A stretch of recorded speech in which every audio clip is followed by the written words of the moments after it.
تو در حقیقت اس شہر اللہ کا بہت بڑا مقام ہے، بہت بڑا مرتبہ، یہی وجہ ہے۔ اب ایک دوسرا تمہیں نکتہ اور سمجھا جاؤ، جب رحمت اتنی برس رہی ہے کہ جس میں یقین بھی مل رہا ہے، بن مانگے گناہوں کی بخشش بھی، رزق کی زیادتی بھی، ہاں ہاں، ایسا مہینہ کہ رزق بھی کمال، رزق بھی کمال۔ اسی حدیث پاک کے اندر آتا ہے جس میں نبی کریم استقبال، جس میں صحابہ کو اس کی اہمیت بتا رہے ہیں، اس کی آخر فرمایا یزاد فیہ رزق المومن، یعنی ادھر رحمتیں برستے میں، گناہ تیرے معاف ہو رہے ہیں، بخششیں ہو رہی ہیں،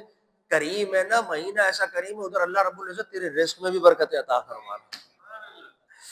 یہی وجہ آپ غور کریں کبھی اپنے گھر میں حالات کو دیکھیں، رمضان کریم میں رزق کی برکت، میں نے روزے کے رموز آج سے کوئی 15 سال پہلے لکھی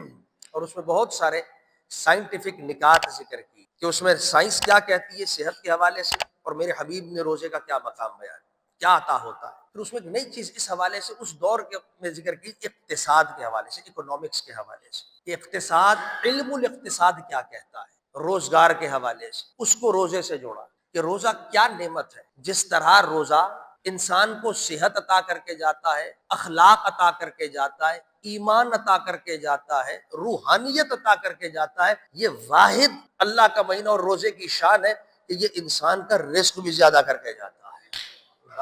یوزاد فیہ، حبیب کا فرمان واضح ہے۔ اس کی دلیلیں یعنی کہ اپنے گھر کے اندر دیکھو اور غور و فکر، جب یہ افطار کا ٹائم ہوتا ہے، جب رزق کی فراوانی، یعنی ایسے ایسے مواقع کہ ہمیں بسا اوقات وہ پھل، بسا اوقات وہ نعمتیں، کھانے پینے کی وہ چیزیں، وہ عام مہینوں میں میسر نہیں آتی۔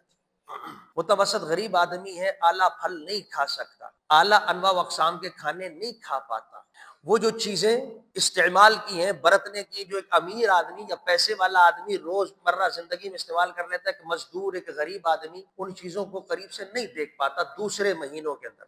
لیکن میں آپ سے ہی پوچھ رہا ہوں، جب روزہ رکھتے اور یہی رمضان کا مہینہ آتا ہے، وہی نعمتیں کھانے پینے کی، اگر بیکری کی دیکھو، سموسے، او اعلیٰ ترین جلیبیاں، جو بسا اوقات غریب آدمی سوچتا ہے اپنے مہینے کے لیے میں بچے کے لیے لے کے جاؤں یا نہیں، یار وہ تو سارا خرچہ ہی پورا ہو جائے گا میری مزدوری کے اندر ہی، اگر میں روز یہ چٹخاروں میں پڑ گیا اور اپنی اولاد کو کھانے پینے کی چیزوں کی صرف چھوٹی سی مثال دے کے سمجھا رہا ہوں۔ لیکن کیا کرم نہیں ہوتا، یہ یزاد فیہ رزق المومن پر اعتماد، یقین نہیں آتا کہ عام دن میں تو لے جانے کے قابل نہیں ہوتا، گھر پہ کھلانے کے قابل نہیں، خود بھی نہیں، شان نظر آتی اس ماہ کے اندر۔ جس مسجد میں چلا جا، جس گھر میں چلا، بندے بھی بیٹھے ہوئے، رزق کیا، گھر کیا، مسجد کیا، جس بندے کو عام طور پہ نصیب نہیں ہو رہا ہوتا، مگر اسی ماہ کے اندر جو مصطفیٰ نے کہہ دیا رزق کی زیادتی ہے، خود بھی کھاتا ہے، اپنی اولادوں کو بھی کھلا رہا ہوتا ہے۔